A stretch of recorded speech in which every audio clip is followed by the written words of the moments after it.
اللہ کریم ارشاد فرما رہا ہے انما یرید اللہ لیذھب عنکم الرجس اہل البیت، اللہ یہی چاہتا ہے،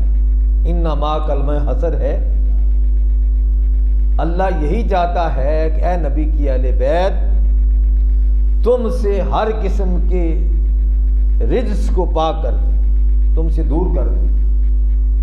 تمہیں ہر قسم کے رجس سے پاک فرما دے، وَيُطَهِّرَكُمْ تَطْهِيرًا، اور تمہیں کامل طہارت عطا فرما دے۔ اوپر ذکر ازواج مطہرات کا ہے، ہمارا ایمان ہے کہ میرے آقا کریم صلی اللہ علیہ وآلہ وسلم کی ساری اہل بیت طیب اور طاہر ہے، پاکیزہ ہے، مبرہ ہے، منزہ ہے۔ لیکن اس آیہ کریمہ کے نزول پہ اللہ کریم نے جب یہ آیہ کریمہ نازل فرمائی تو حضور سید عالم صلی اللہ علیہ وآلہ وسلم نے حضرت فاطمہ کو بلایا اور اپنی چادر کے نیچے کر دیا، علی المرتضیٰ کو بلایا تو انہیں اس چادر کے نیچے کر دیا، حسن و حسین کو بلایا تو اس چادر کے نیچے کر دیا۔ نیچے کرنے کے بعد حدیث کے الفاظ یہ ہیں، ام المومنین سیدہ طیبہ طاہرہ عابدہ زاہدہ سیدہ ام سلمہ سلام اللہ علیہا، آپ نے اس قصا مبارک کا، اس چادر مبارک کا پلو اٹھا کے آپ نے نیچے داخل ہونا چاہا